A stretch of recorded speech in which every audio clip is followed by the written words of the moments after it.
Alright, so first we talked about multiple horror stories in one. Then we went to hell. Now I wanted to discuss the horrors of being on the road. And whether you be the person driving the car or the person getting into the car, you could totally and completely be in any danger no matter what. So basically it's lose-lose. Regardless, somebody is going to have a horribly violent death. And even though once again, this is another one of those cases where there probably could have been a few here, but these are definitely the two that I wanted to touch on. So and there will be comparisons here and there, but I actually want to start with The Hitcher, I think.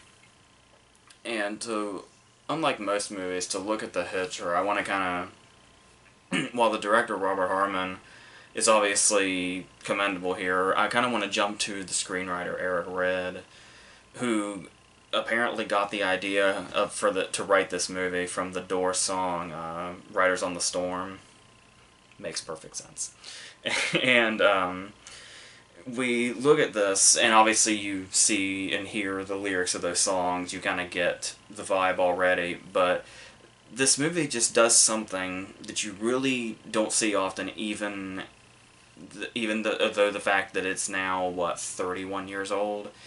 It still does something that just really, really stands out from a lot of movies like it. And not only is this just kind of one particular thing, it's something that it does for the entire first half hour.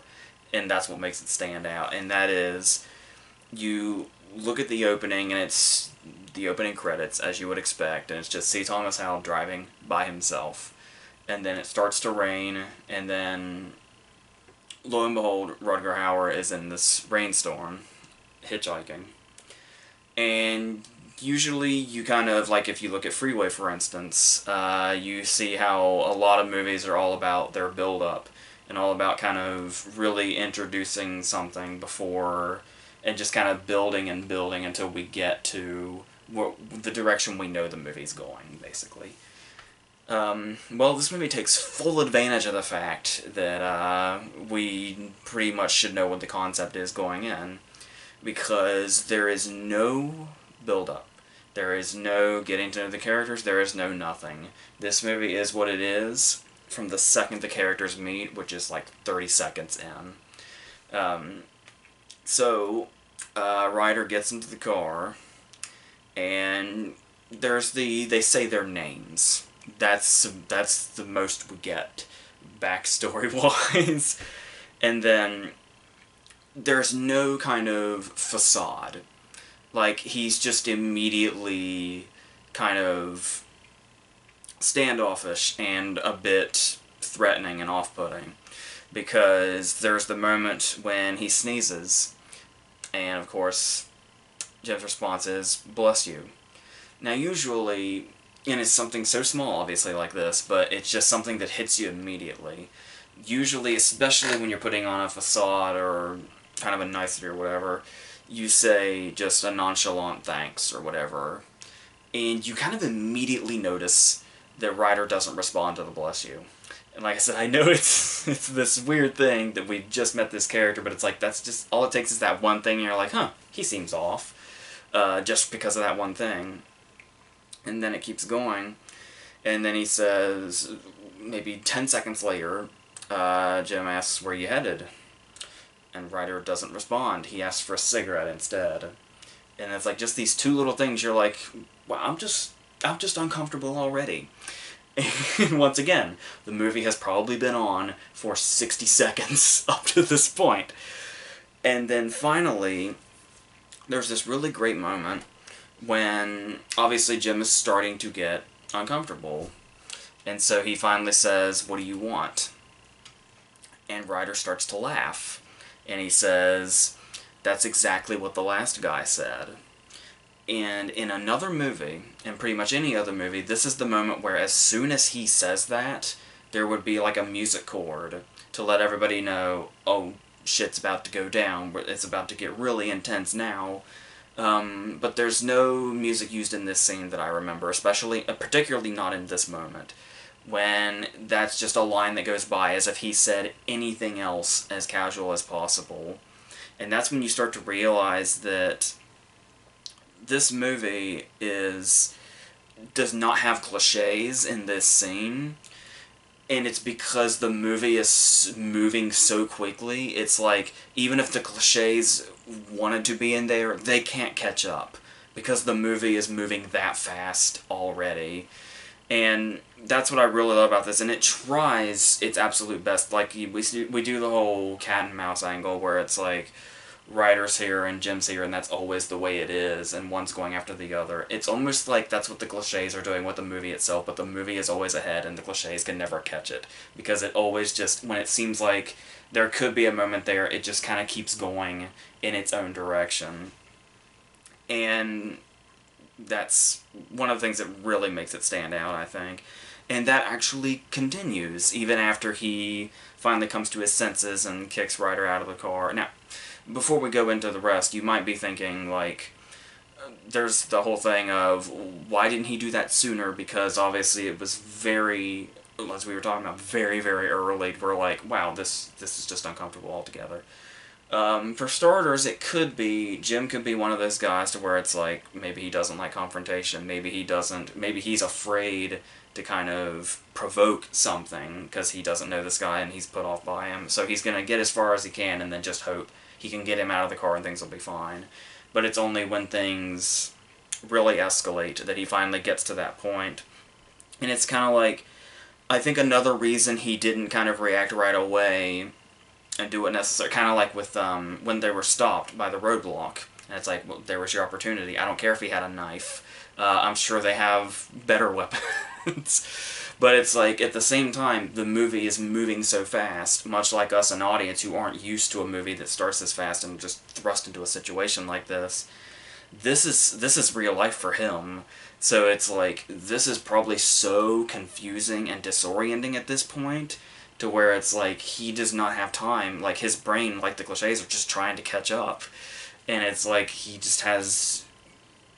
There is a reason he may not be acting immediately of what he probably should be doing, because it's just so quickly thrust into this. This guy is just in his life so fast with no facade whatsoever.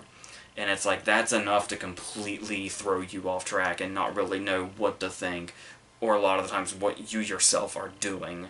I think that's where a lot of the horror comes into, how it's kind of like, there are certainly those moments where it might feel like a normal horror movie and you think, well, why aren't they just doing this? But at the same time, it just feels like this surprisingly real scenario that could happen, and Jim acts like somebody that probably would realistically act the way that they do, regardless of if they're held back from what they could be doing.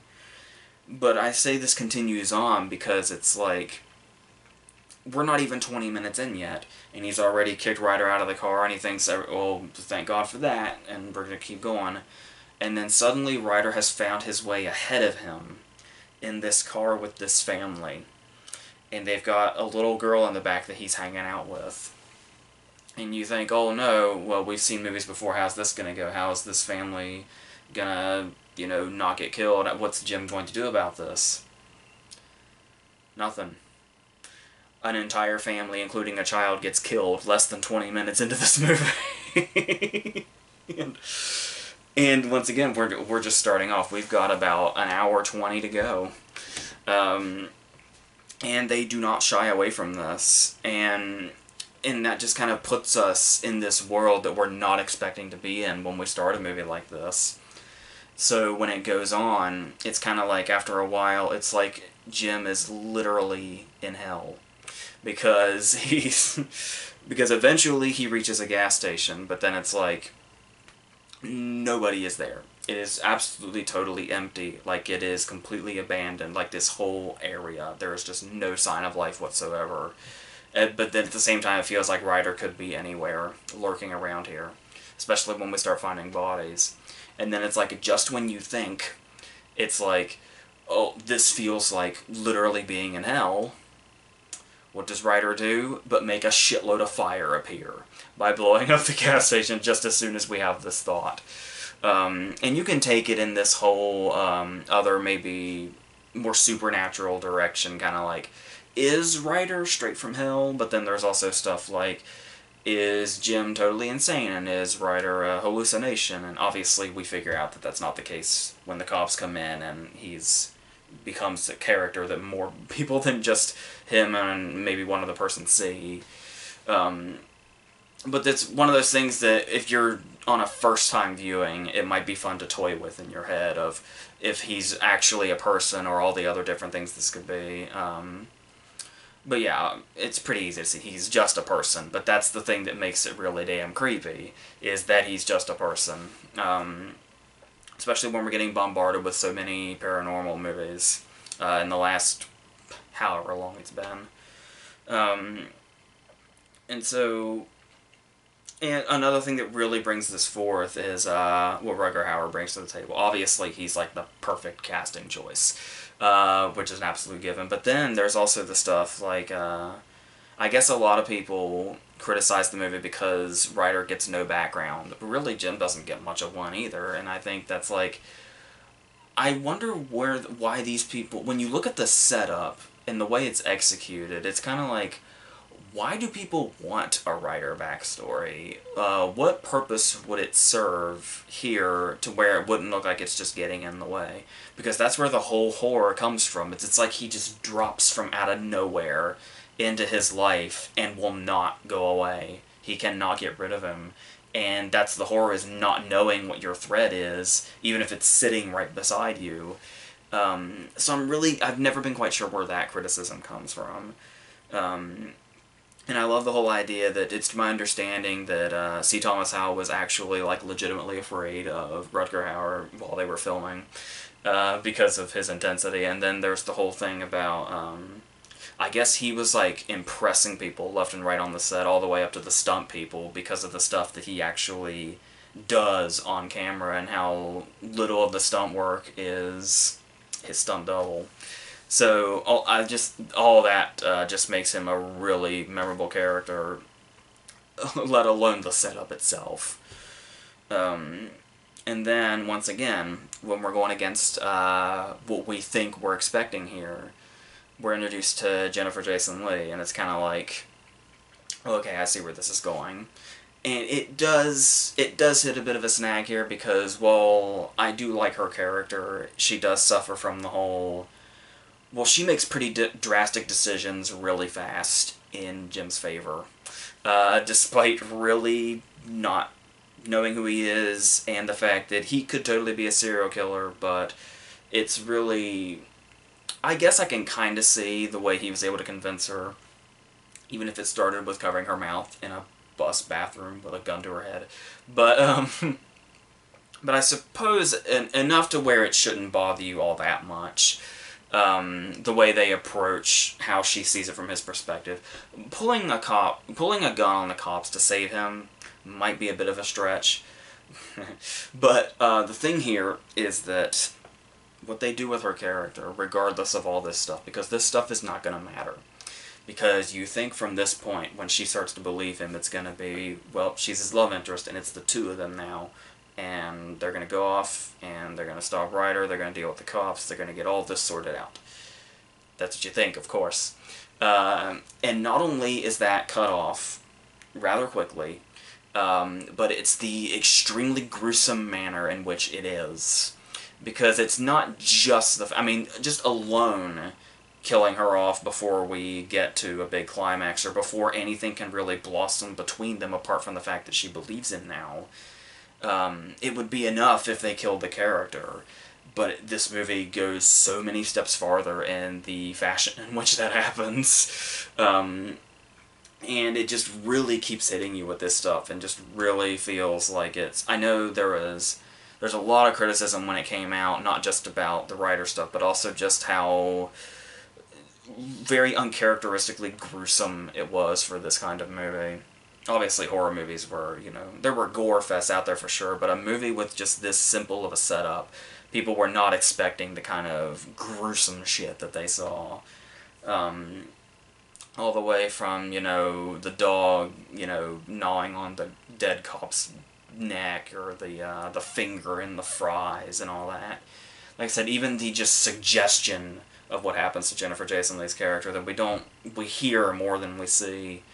And I do think that's really well done. And the way that, I guess a lot of studios, like you see HBO here and like TriStar, and it's like, the major studios did not want this. Like, apparently there was one studio, I can't remember which, but it was a big one, and they were interested in the movie, and they did want it to an extent, but they ultimately turned it down because of Jennifer Jason Leigh's death scene. They thought that was way too much.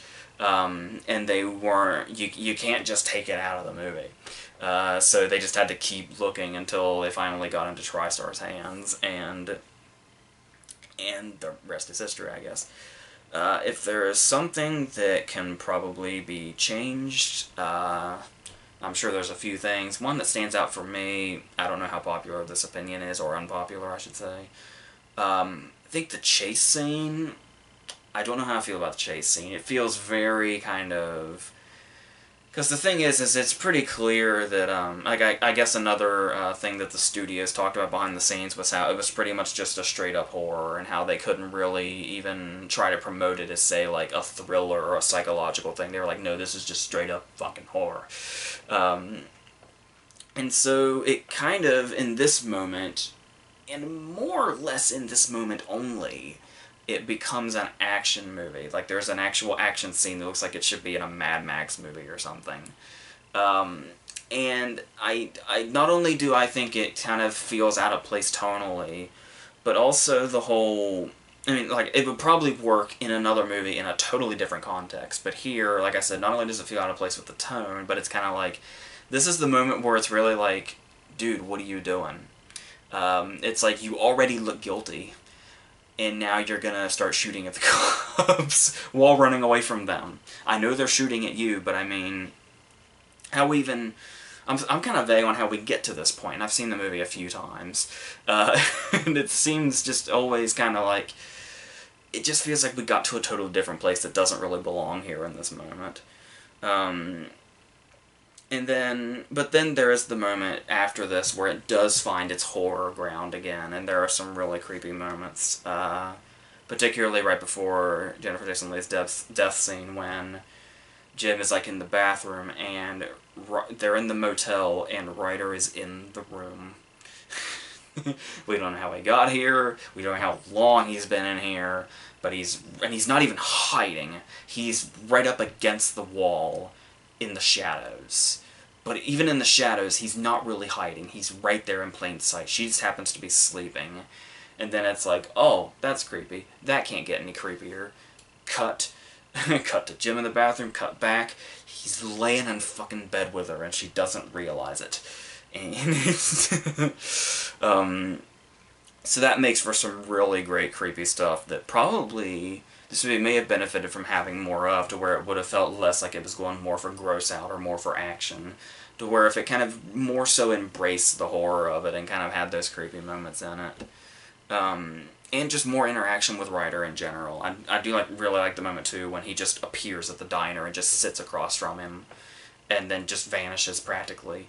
And I like more of that, because the thing here that... I do think the movie's fine the way it plays out in full, but...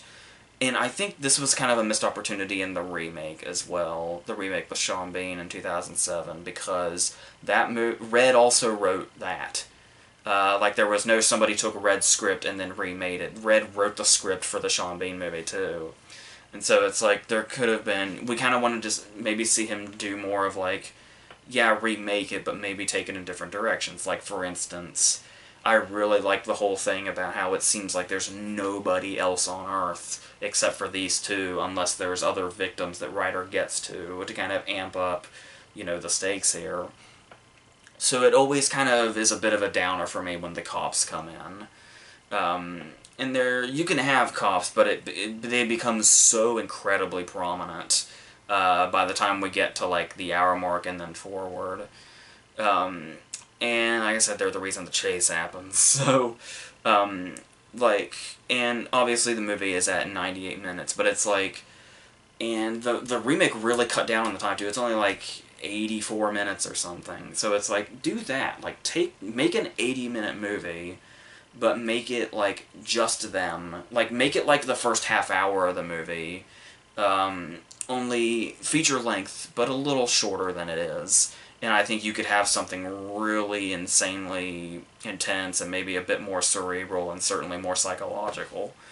And have fun with that. And yeah, when they remade it, even though they cut off about 10 minutes of runtime, or more so 15 minutes of runtime, it's the same story. The cops come in at the same time. Estridge is a bigger deal in the remake than he is in this one. So that's kind of something that I feel like it kind of holds it back, is after a while there's too many characters. But I do like the whole angle of how, that's another thing, is it was the great thing and the scary thing was that Jim was so alone in this, and it's like, I actually like the remake quite a bit, if I'm being honest. But the fact that they took the idea of Jim being alone and they made it like a couple right out of the CW. It was an interesting turn to make him the one that's between the trucks, but still, I feel like when they decided to remake it with Red writing it himself, it's like there are some things that they could have improved upon with this, and they just kind of didn't. They just kind of did it again and added even more gore. But like I said, I still kind of like it anyway. Sean Bean's like really damn good at it. And it's got some great moments in it too. So Neil McDonough as Estridge I thought was really good too. So he's corny, but it kind of, you kind of get the idea from the get-go he was supposed to be. Like, that was McDonough's intention from the get-go, to make the character that way, so that was fine with me. So yeah, you get a lot of different reactions to this. There are people who are absolutely revolted by it. I think Ebert gave it 0 stars, which he didn't do very often. But then you have it really revered in many circles. I think Christopher Nolan has said it's one of his favorite movies, which is kind of insane. But it totally explains why Rutger Hauer's in Batman Begins. And there are other movies that kind of tackled this stuff previously, like Ada Lupino's The Hitchhiker, which is fine. It's very, very low-key, like to a fault, but it's fine and kind of set the ground for this kind of material. It's got a very dual feel, Spielberg's movie. And then there is the year after this they did Creepshow 2, the segment with Tom Wright as the hitchhiker that kept coming back, which is pretty cool.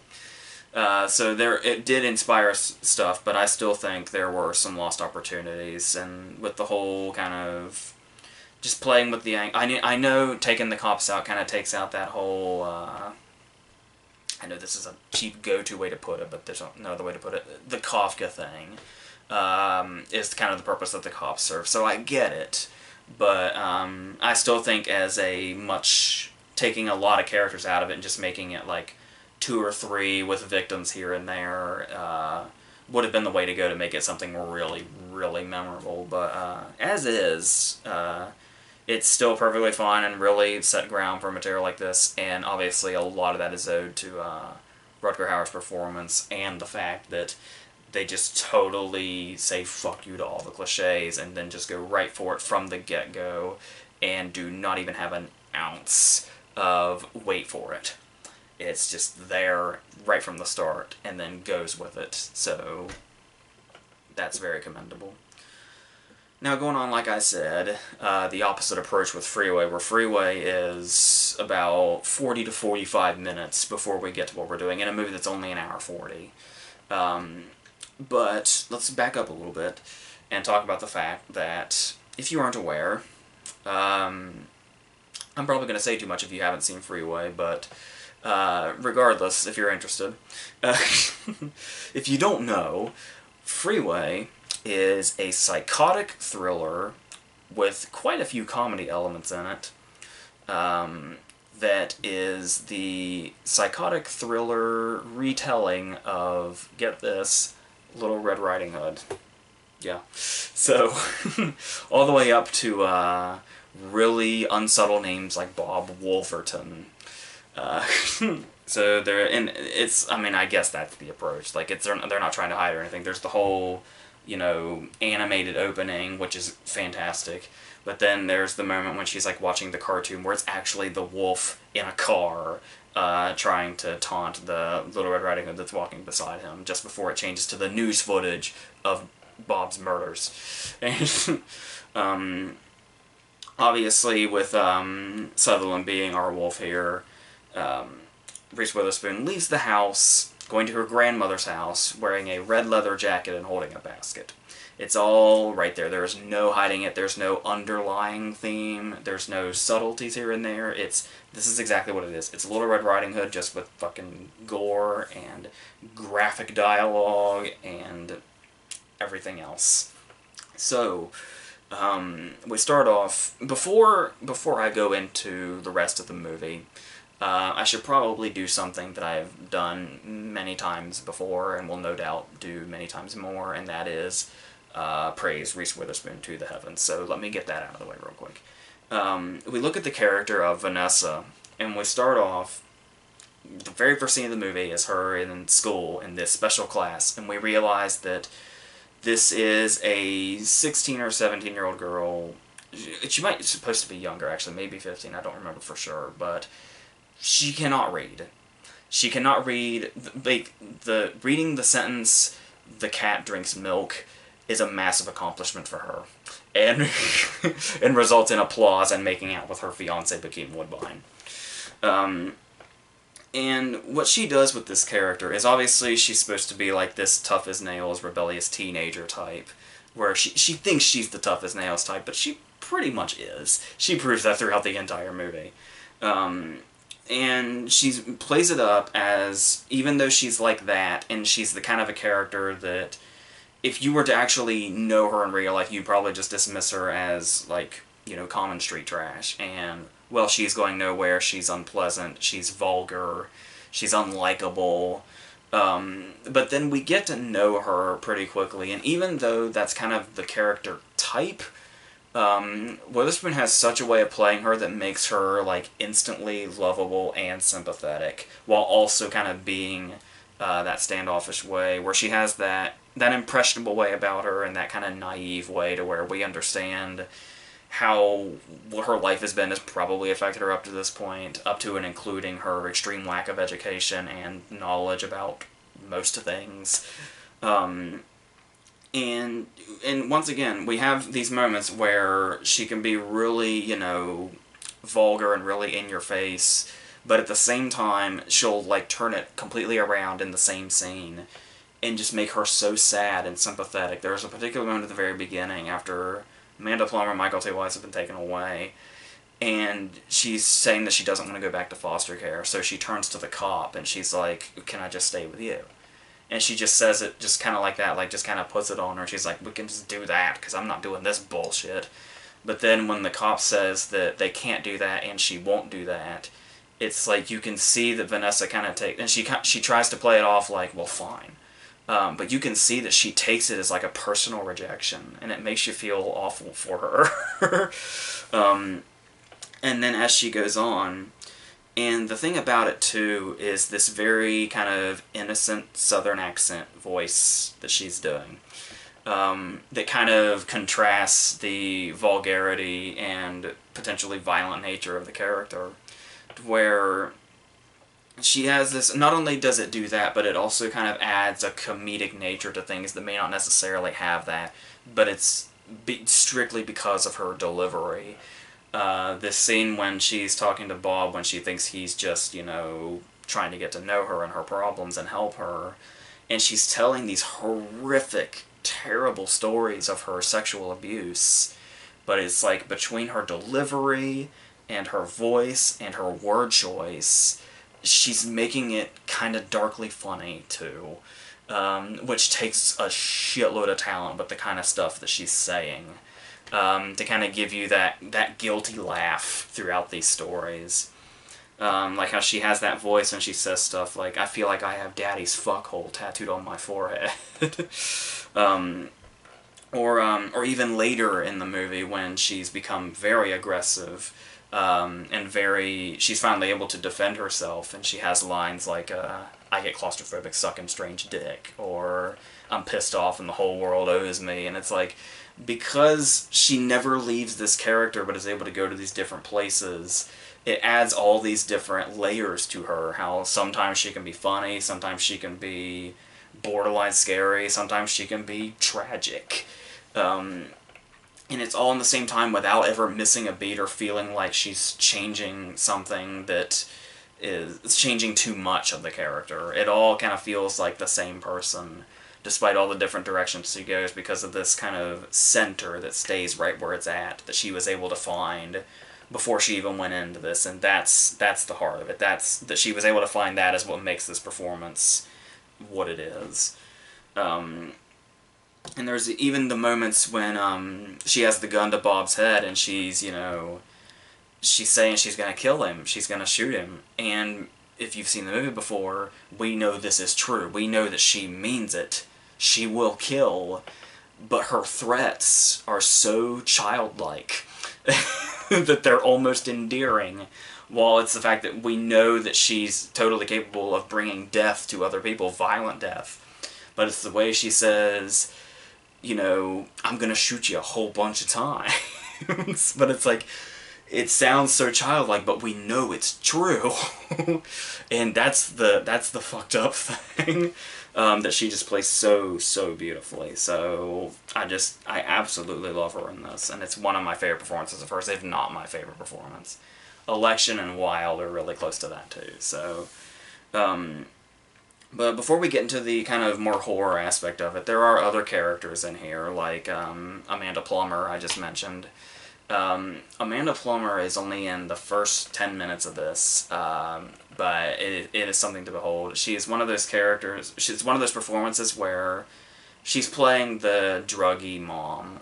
We've seen, whether you turn on, reality TV or the news or whatever, or TV shows or movies of the like that show this kind of stuff, it's like, you see just how perfect Plummer's performance is, and it's so convincing to the point that it's like, anytime you kind of look at real life footage of like the druggy mom type and how they cling to their children, but also there's that neglect there to where it's like all they really want to do is get high and do the horrible shit that they do, and it's just so uncannily similar. If you were to like hold Amanda Plummer's performance up to like real life footage of somebody like this, it's insane that she was able to do that so well. But then there's characters that kind of they feel like they should be important, and in a sense they are, but it's like, you kind of feel like, I wonder if there was more to them. Surely you figured out by now I'm talking about Chopper, the Bokeem Woodbine character, to where it's like, he's only in 2 scenes. Well, there's like an the first scene kind of extends into another scene, and then his second scene. And it's like, really, he's just the boyfriend, the fiancé, as she keeps calling him. We don't know if that's legit or not. I'm gonna doubt it, but that's what she keeps calling him. So, and we play this up, and he's even, like, they even went down to the detail of him having a C on his belt buckle. But then, in his second scene, when it seems like he's gonna be a big deal, he's just immediately killed. Just by a storyline that comes into this and slithers right back out, and it's something we don't know about. It may have been hinted at once in dialogue very quickly, but he was clearly involved in something unsavory, and it got him killed. And it's like, so really, the only purpose that he served here was that that's how she has the gun. Which is pretty important, yes. But I guess you could also look at it as his death is kind of motivating for her, because it's like the whole movie she's talking about how everything just shits on her. We're hearing about it and seeing it for ourselves. It's like everything just shits on her all the time, and it's like just when you think it can't get worse for her, something else horrible happens to her. And it's like, this is kind of that turning point to where it's like, this is like the one guy in her life that she loved, and he just gets shot and killed, and it's long after the fact that she learns about it. And it's a really sad way to learn about it, the way that she does as well. And that she was so in the dark about this. But still, it's kind of like, you kind of feel like there was supposed to be more to that character in here. I know that sounds like a lot, and he sounds very crucial, but still, it's like, it just kind of leaves it so open, and it's like, it seems so, his whole background kind of feels like it was kind of there, but then we just kind of really didn't see it because he was killed off so quickly. But, yeah, so there's stuff like that, but that's just kind of the side stuff to think about. Once again, as I was talking about, this is all the build-up before we even get to what's going on. Finally, she gets on the road, she's got her jacket in her basket, and her car breaks down, and she's picked up by Bob Wolverton. Kiefer Sutherland, channeling his dad a lot. I don't typically see that in his performances, but I totally see it here when he's trying to play the trustworthy Bob, the friendly Bob, which is really great for the character. And because where he kind of like, he really adopts, Sutherland's really damn good in this. And he's able to kind of adopt this way about him where you can really buy him as that sort of, you know, almost like a psychiatrist type, or like, he says everything like he's an instructor. And he does that so convincingly to where you can totally buy that, naive as Vanessa is, that this guy really does come off trustworthy for a long time. He's very, very good at the facade of this. Which makes his character even more terrifying, because it's like, you hear about the murders, but it's like, just how many times, for sure, has he gotten away with this, because he's so convincing as the guy you can trust. And we play on this for a long time, which is really great. Like I said, it's great that the Hitcher can go right into it, just right in there. But I really, really love what Freeway does, where we really, really build in regards to... We know where the movie's going because we know the plot going in, but it's like, even so, you almost kind of forget about it. It kind of takes a backseat in your mind, because we already know about the I-5 killer at this point. We already know the synopsis of the movie going in. But even so, these scenes play out for so long of her confiding in him, where we have a driving scene, then there's the dinner scene, then they take a walk, then they look out at the view, then they're back to driving, and it's a very long moment where we're getting everything, and she's not just getting all her backstory to where we really care about her character, but really getting to just seeing how much he can get into people's heads, and how much he can get out of them just by being nice to them, and the way he's really predatory towards these garbage people he calls. And it's a really, really sick-ass character, and it's awesome. I know we're supposed to hate him, and we do, for sure, but Sutherland's just so damn good. It's like, I don't know if I love what the character's doing, or if I'm just so soaked up in Sutherland and how he's handling this, but it's really good stuff from a thriller angle. And what's great about this is the way we get to the reveal. How it's definitely, for sure, going to be in this second driving scene. When she's really, really pouring her heart out. Now she's crying now at this point, talking about her past. And it's like, we're just kind of build and build, and we're going to it's not even going to be like just one big thing. It's not going to be like Ryder saying, that's what the last guy said, and then the audience goes, oh shit. There's not really much of I mean, there's a few. There could be a few where the audience says, oh shit, I see what's going on here. But that's the beautiful thing, is it's like, it may not be the same moment every time for audiences, depending on who they are. And so we get in, we're like 40 minutes in at this point, and it's just Sutherland kind of talking her through her past, and she's just pouring it all out. And then, after a while, the way he looks at her starts to change, and he starts to get more of that, for lack of a better way of putting it, the wolf look, the predatory, yeah, we're getting there, and the time is coming look, to where he's anticipating this. He might as well be salivating. And then after a while, everything starts to get in close-up when we cut to them. And then you can just really, really sense that amped-up tension as we're getting closer and closer to her realizing who he is. And they just keep building and building. And the way he just keeps asking questions, and they're back and forth. It's like, just when you think she's going to figure it out, the back and forth continues. And it's like you're just waiting for that final big moment when it's like, yep, it's him. It's definitely him. And everybody knows now. And we kind of get that moment, and that's the thing, is they keep it's like they bring it to us and then they pull it back down, because it's the moment when I think the moment the audience will really start to latch on is when Bob has been this very kind of clean spoken guy up to this point, and whenever he's using the technical terms for all of her, you know, sexual situations.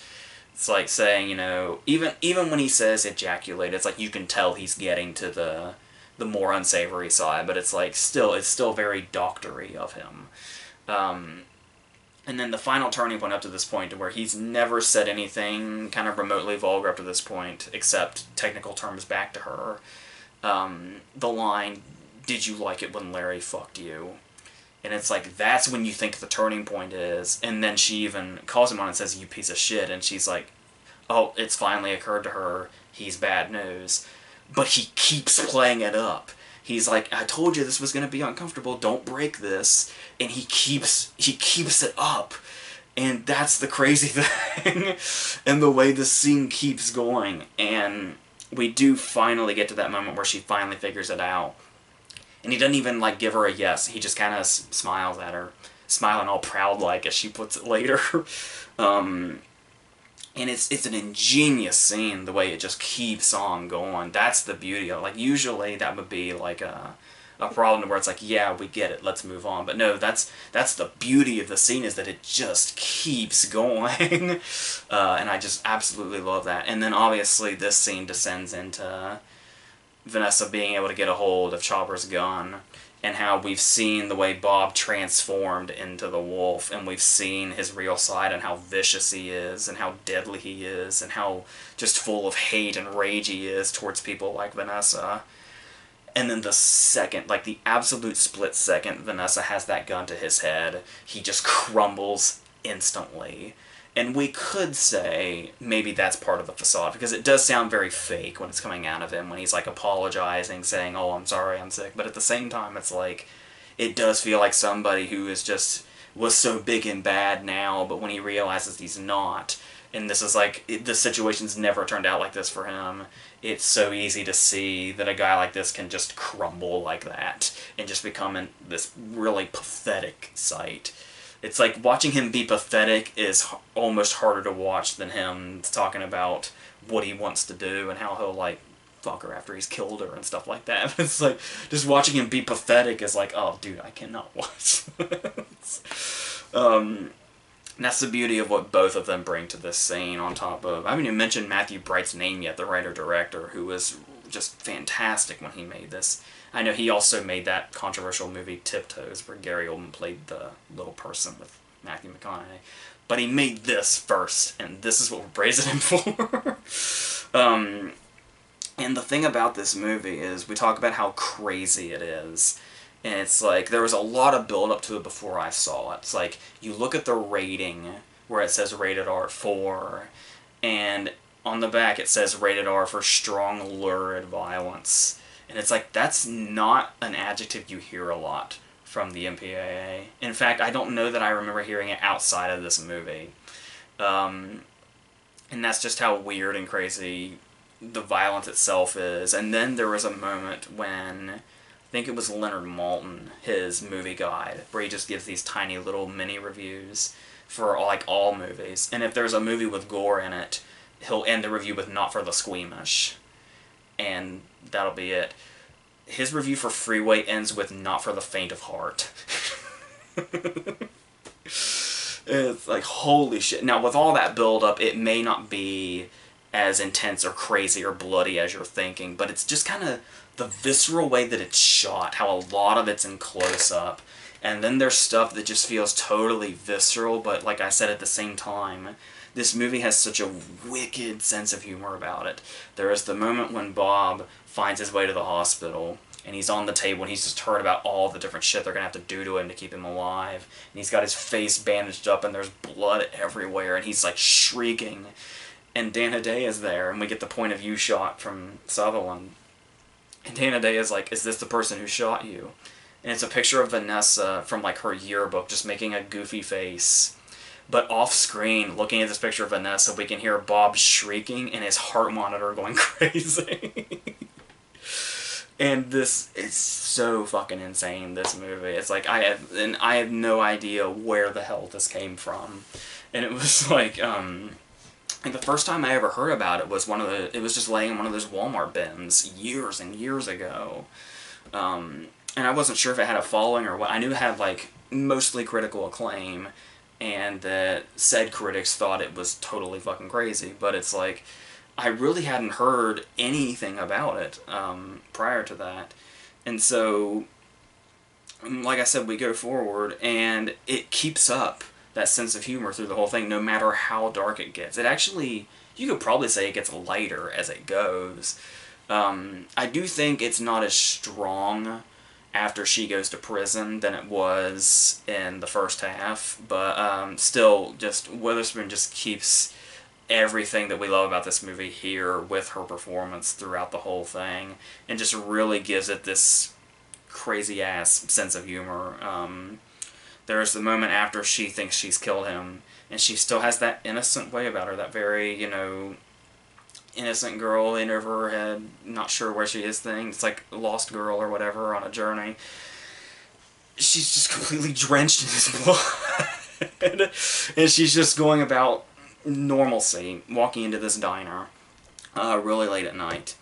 And then there's when she can't stop laughing at him in court, and she says, like, fuck you, chipmunk face. The moment in prison when she's mimicking him and saying, my dick may not function, but I have not lost my smile. And she just keeps that going through the whole movie and gives it this, just makes it this really, really intensely dark comedy throughout. And like I said, this could have been a tonal nightmare, but it's really that and the tone that Bright's able to keep in line with that keeps it going nonstop to the end. Not to mention that crazy-ass Danny Elfman score. I'm really not even quite sure how to describe this. It's like there is... This might sound bad, but hear me out. Imagine nails on a chalkboard if it sounded good. That's pretty much the only way I can put it. The violins are completely insane. It's like people playing the violin while they're having a seizure. And there's a kind of a rock aspect to it as well, like in the background of these violins. And it just gives it this really kind of, I wouldn't even call it nightmarish, it's more like a surreal fever dream / nightmare kind of thing. It's just pure and total fucking insanity. And the fact that it's this really tense and vicious thriller throughout, while being able to keep that sense of humor because of her brilliant performance as well as what everybody else is bringing. I forgot to mention the rapport between Dana Dea and Wolfgang Bodison as the cops is really good too. There's that particular moment when we start to kind of like Hidea's character, because when they first meet Vanessa and they're interrogating her, they're doing the good cop, bad cop thing, and Bodison's the bad cop in this point, but it's like Dana Dea is not just playing the good cop here. We kind of get through his expressions to where it's like he might believe her this early. He might actually believe her, which makes his character interesting to watch through the whole thing. And the way Bodison kind of turns once we have the scene where Vanessa just instinctively is throwing racial slurs at him because she feels threatened and knew that would piss him off because he said something similarly degrading to her. And once again, that childlike attitude of hers where it's like she's on trial for this vicious attempted murder and she's just gotten into a racially charged fight with this cop, and her response is just, well, he started it.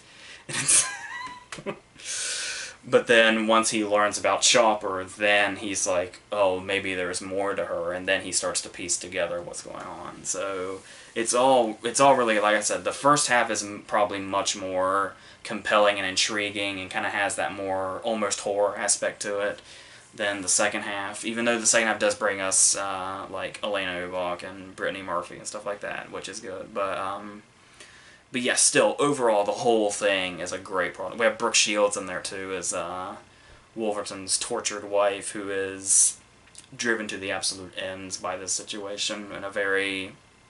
Once again, it's just all very in-your-face graphic and visceral, and it's it's just pure fucking insanity, and I love it for that. So, and I feel like that insanity is kind of what the Hitcher succeeded at in parts, and maybe ultimately should have been an end goal for it, but I don't know, it just kind of feels like once the cops enter, it's still in there, but it kind of starts to lose its way and doesn't have quite the pull it did when it was being more of a psychological thing.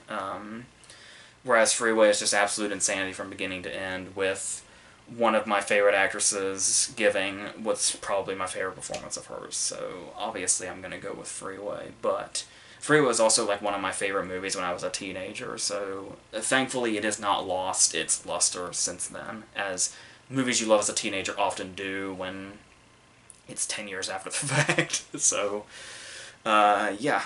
That's what we have here. We're going to do this again on Sunday and go into another territory. We're not going to be in the English language on Sunday, but we should still have plenty to talk about regardless. So I'm going to do that. It'll be then, and there's another as well where we go into foreign territory. So, but there's a lot more totally, even those are totally recognizable, but more even totally recognizable stuff as well. So, yeah, until then, that's it.